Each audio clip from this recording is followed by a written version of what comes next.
Go ahead, Ron. Sorry to finish that comment.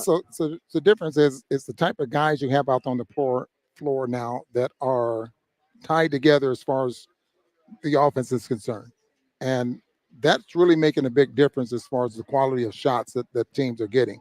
Now, Jordan Clarkson comes back, and he didn't really shoot the basketball that well, 4 for 16, but he had 10 assists.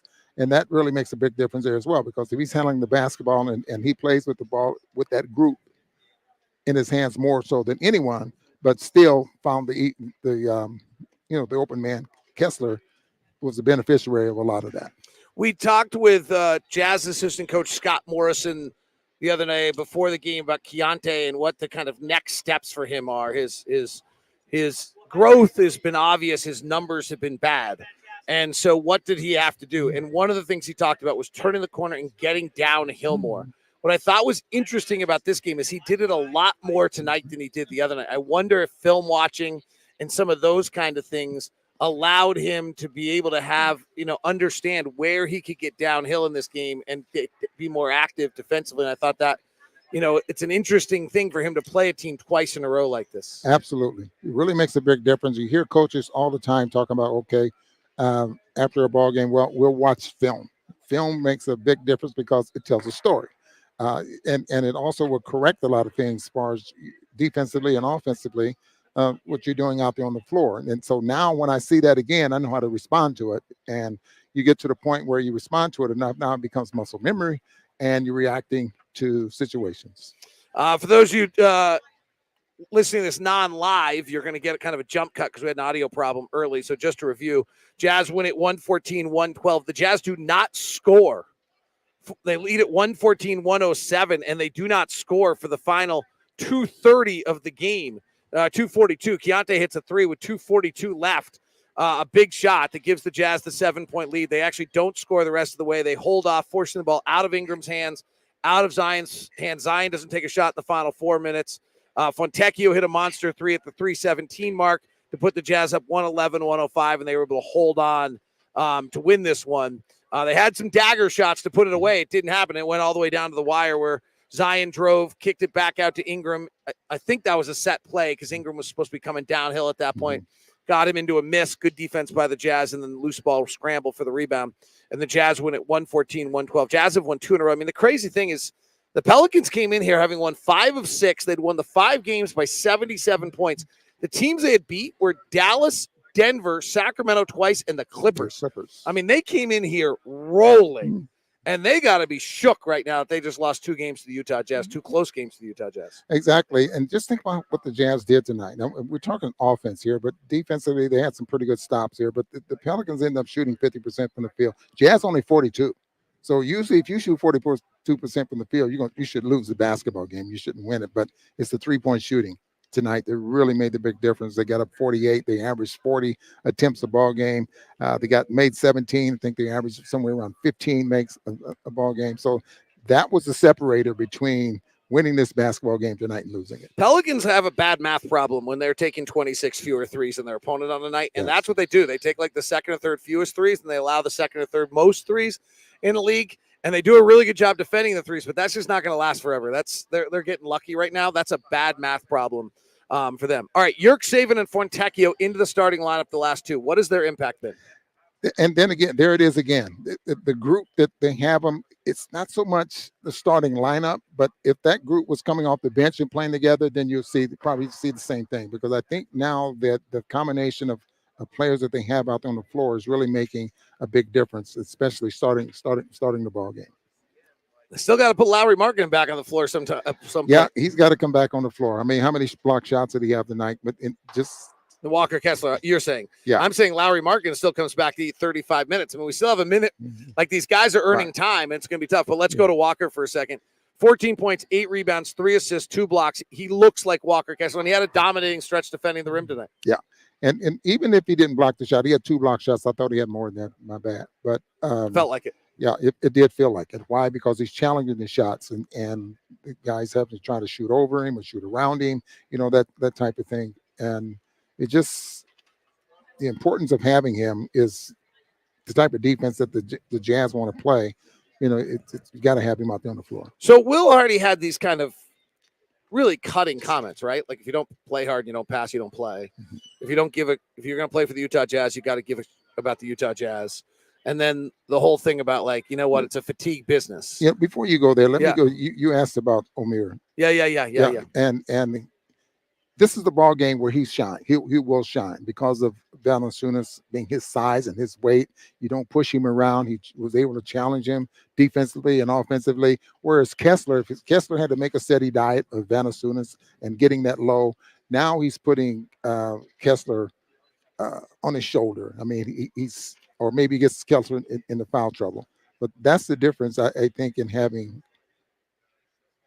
Omer on the floor with Valanciunas than in Kessler. Interesting. So all right, so great. So now we go back to the question I just asked. Yeah. What was the impact of those comments? What did Will Hardy do with this team, maybe to establish a culture and an acceptable manner of play here in the last two nights? I won't even go to the floor; just go by his words. You think players don't hear those things? Yeah. So that his words of what he's saying is that we're going to pass the basketball. We're going to try to run an offense that we work on over and over and over in practice. And then when we get in the game, we don't play it. You don't pass, then it's going to be some consequence. And you think it was hurt? Oh, absolutely it's hurt. I mean, I'm sure he told him that. If he didn't, he's got friends that were listening and that told him that. So. And how do you think he uses Yurtseven and Fontechhio going forward? I honestly think those guys are working their way into a rotation. Now, whether it's 6-7 minutes, there was games they didn't play. They didn't get off the bench. Now they're working their way into where, okay, we're playing the Pelicans, so it's a possibility that we're going to see Omer on the floor a little bit more than you might see, someone else, that type of thing because of a matchup that they need. Fontechhio, I believe that his going forward, his minutes are going to increase. I think he may have earned more minutes defensively in the last two games than he did offensively. Like what he did defending Brandon Ingram and competing, like Will Hardy literally said in the press conference, I want to see what he can do against Brandon Ingram. I thought he did about as well a job as you could do against Brandon Ingram. Yeah, just think about that. The number of players that Ingram just lights up, and gets into where he wants out there on the floor. And all you can do is try to stay in front of guys like that, challenge their shot, and hopefully. But the big thing is staying in front of them. And I think Fontechhio is 6'7". He's a little bit bigger than say Tucker trying to guard Ingram, and so it really makes a big difference. All right, Jazz win it tonight, 114-112, close game. Let's go to the final thing of the night that I wanted to get your thoughts. So Keyonte has made some mistakes late in games, but he's now hit back-to-back games where he's hit monster shots. Yeah. How important for him? His confidence is building. Why? He took 14 shots tonight. That you haven't seen a lot of that. That dunk he had, I mean, that has to build your confidence up there as well. And then the pressure shots that you make, your confidence just continue to grow to the point where you're and you're going to have nights like this. He only had 3 assists tonight. He's been averaging about 8 or 9 a game. I think he leads all rookies about 6 a game. And so but he ended up getting 14 shots and made 6 of them. So things kind of changed. And it was Jordan Clarkson's night, distribute the basketball. 10 assists for Jordan tonight. Mm-hmm. Well, the Jazz had the night fever. All right. What kind of fever? Saturday night fever? Saturday night fever. Just the night fever. All right. 70s night was fun. Hope everyone had a nice night. Thank you all for tuning in and joining us on Postcast. On behalf of Ron, I'm David. Start the game. Huh? Start a game. Oh, stars. Lacey Stars. Lacey did the whole chart for us. Yeah. Lacey, we met Lacey tonight. We've met Lacey before. But, not the easiest stars to give out, actually. It's really not. Pretty well-balanced outing.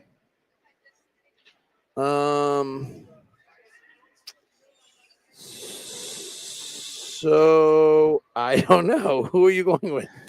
I think Fontechhio. Any votes? Yeah. By the way, any votes for the Stars? Who's everyone voting? I want to see what everybody says. It's quite a few guys that you can give it to. Yeah. All right. So your choices I are 3 for sure. Simone had 14 points, a big 3 late, and defended Ingram. Yeah. Yurtseven had 7 points, 10 rebounds, 2 assists, 2 blocks. Jordan Clarkson had 10 assists. He shot 4 of 16, but he had 16 points. Keyonte had a career-high 19 points to go with 5 rebounds, 3 assists, 2 steals and a monster dunk, but that doesn't actually count for more. It just still counts as 2. Walker had 17 points, 8 rebounds, 3 assists, and 2 block shots. In 25 minutes. In just 25 minutes. Ochai had 3 big threes in 16 minutes. It was a great post-game interview. Wow.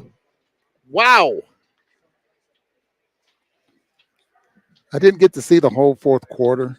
Yeah. So I think if I'm forced to pick right now, you like Simone and what he was able to do with Ingram. Ingram ended up with 25 points, 10 for 20, 11 for 22.